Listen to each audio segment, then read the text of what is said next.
Imagine waking up every day in a place with no people, no signal, no noise, except the wind, the trees, and something else that shouldn't be there. Imagine your only job is to watch the forest from above, not to look for fire, but to make sure the forest itself is still normal. There are places where silence isn't peaceful. Silence is a warning. This story isn't about a monster chasing you in the dark. It's about something older, smarter, something that waits. It's the story of a man who left the world to find peace and discovered that in some places, peace doesn't mean safety. If you think the forest is empty, if you think you're alone, look closer, because there are things that don't like being noticed. My name is Kristen. I used to spend 14 hours a day on my phone. That's not an exaggeration. 14 hours. 7 of those were probably work, but the rest? The rest was me just scrolling. No aim, no plan, tapping through apps like muscle memory. Some mornings I'd check emails before I even got out of bed. Most nights I'd fall asleep holding the damn thing. I lived alone in a condo that I paid way too much for. I had blackout curtains, noise-canceling headphones, a fridge full of meal preps I never ate, and a standing desk that made my back worse. I bought things I didn't need. I ordered dinner in more times than I can count. There were weeks when I didn't talk to another person unless I had to. And even then, it was usually through Slack or email or a headset. I worked for one of those tech companies that you read about in articles.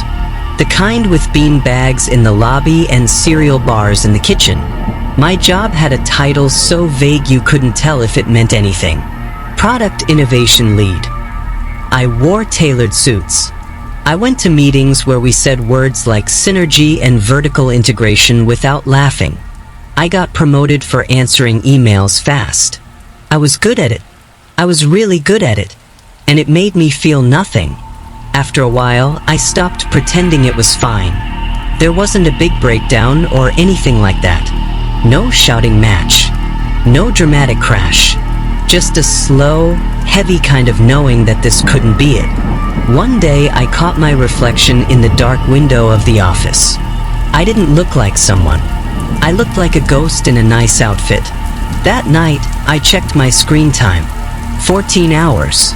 The next morning, I gave notice.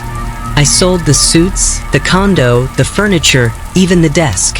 I cut the cord clean. My parents were confused. My coworkers said I was taking time to realign, like it was a sabbatical. I didn't correct them. I just left. I didn't owe anyone a speech. I applied for fire lookout training through a national forestry program. They took me in, probably because I was one of the few people willing to go off-grid for long stretches without complaining. The first few weeks were rough. I had blisters from the boots. I had no clue how to read a topographic map. I was scared of wild animals, terrified of making the wrong call on smoke reports, and completely overwhelmed by the silence. But something about it felt honest. The job wasn't complicated. You watched for fire. You wrote what you saw. You logged everything even if nothing happened. You hiked. You cleaned. You kept watch. You learned to live with solitude instead of just tolerating it. Over time, the noise inside me got quieter. I didn't miss the city. I didn't miss the glass offices or the glowing monitors. I didn't miss the bars, the people pretending to like each other, or the monthly goal trackers that reset every 30 days like a bad joke. After 2 years, I asked for the most remote outpost they had. One that nobody else wanted. One where I wouldn't see anyone for miles. A place so far off the map, they only checked in by radio. I wanted that. I wanted forgotten. I wanted stillness without a name. They gave it to me. I packed a single duffel. No phone. No computer. Just a weather radio, a map, a notebook, and some books with cracked spines. The ranger I spoke to over the phone said the tower hadn't been used regularly in years, that it sat on a ridge deep in the timberline, past even the service roads. I'd have to hike in. No electricity except for the panels. Water from the rain barrel. Supplies once a month if the trail was clear. I said that was perfect. Most people don't really know what a fire lookout does. You live alone in a tower in the middle of a forest and watch for wildfires. You scan the horizon for smoke, log what you see, and report anything that looks off. That's it. No crowds, no traffic, just you, a map, a radio, and a lot of trees. The tower's got windows on all sides. There's an old round device in the middle called an Osborne firefinder. It's like a table with a map on it, and you use a sighting tool to figure out where a column of smoke is coming from. Once you have the bearing, you radio it in. The ranger station compares it to readings from other towers, then sends out ground crews if it's real. You also check weather gear, track wind direction, and write everything down. Even when nothing's happening, you're logging it. If you hear thunder, you write the time. If it rains, you record the amount. You hike the trails nearby. You clear brush. You keep the place in shape. You make your own meals. You read or think or sit. Most towers are alone, but not this one. Not entirely. About 3 miles north is another tower, older, with a better view of the northern ridge. That's where Henry is. Henry trained me during my first season, 2 years ago. Back then, I was still learning how to lace my boots properly. He showed me how to tell the difference between controlled burns and trouble. He showed me how to fix a leaky rain barrel, and how to hike without scaring every animal in a 5-mile radius. He's been doing this for decades. Grew up in Wyoming.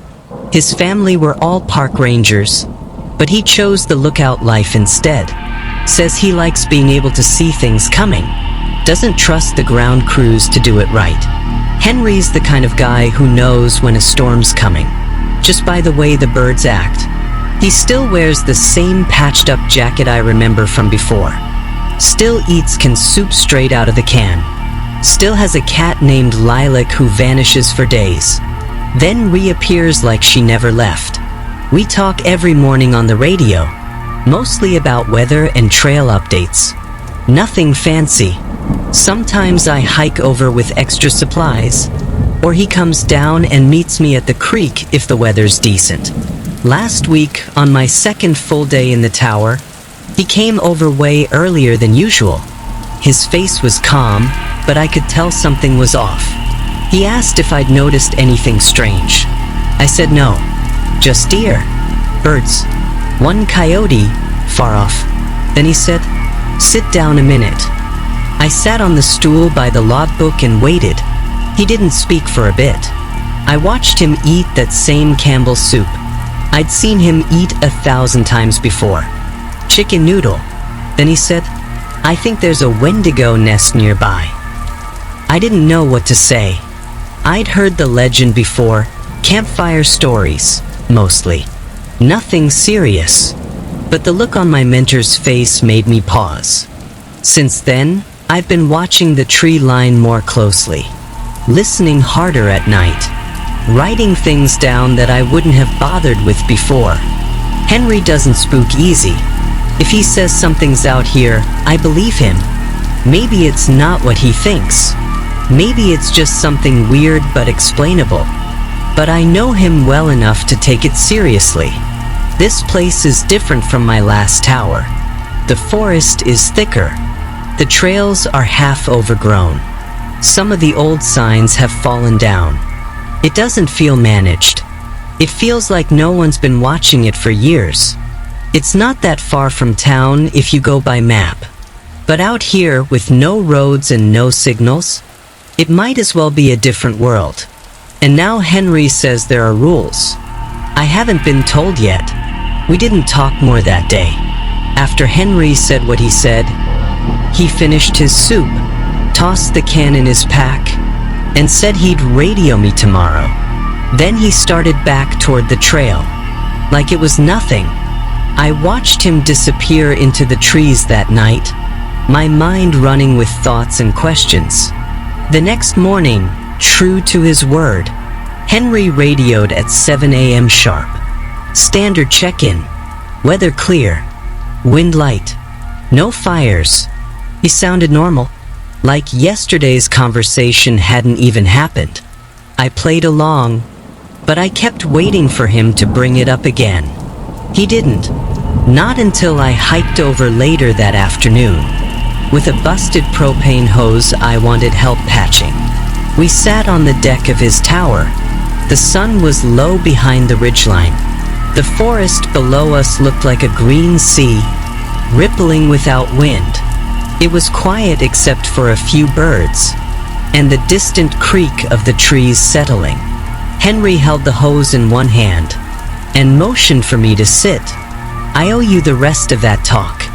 About the rules, he said. There's 3. The first 2 you already know, but we're going over them anyway. Here, they matter more. He held up a finger. Rule 1. Lights out after 12. That one made sense. Lights attract wildlife. They also make it harder for us to do our jobs. He held up another finger. Rule 2. Supply drops are every Sunday. Then he held up a third finger. Rule 3. Never wear red. I blinked. No red clothes. No red backpacks. No red hats.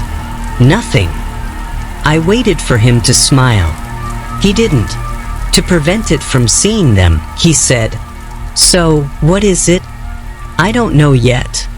If you see it, you're already too close." He pulled out a sealed bag. "If you brought anything red, put it in here. Lock it." That night back in my tower, I found a red bandana. I locked it away. The next time I visited Henry, he showed me the board. Missing persons flyers, reports, clippings, all of them wearing red. Then he showed me the notebook, the sketches, the tracks. 6 toes, cold ground. It follows red. A few weeks passed without incident. I got into the rhythm of the tower, logging cloud cover, checking the wind direction, listening to bird calls, tracking any shifts in the tree line. I hiked out every few days just to stretch my legs and check the southern trails. My boots were finally broken in. The silence was starting to feel less sharp. I stopped thinking about the corkboard. I stopped thinking about the field notebook. Most days, I almost believed I'd imagined it. Then came the morning I saw red through the scope. It was just after 9. The sun was high enough to make the treetops glow gold. That's when I saw movement. A flash of color near a bend in the trail. A man, backpack, hiking boots. He was wearing a red windbreaker. I called out. No response. Henry saw him too.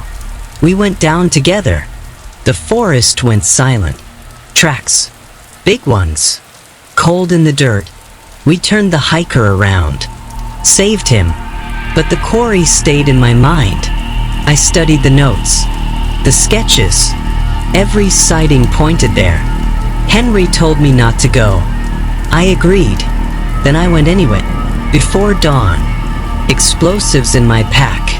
Inside the quarry. Bodies. Dozens. All the missing. And behind them, feeding. I backed out. Set the charges. Pressed the trigger. The mountain collapsed. The entrance sealed. Now Henry and I are still here. Still watching. Still logging. No more disappearances. So far. But this forest is old. Too old. And the quarry wasn't the only place things were hiding. If you're listening to this, be careful. And whatever you do, don't wear red.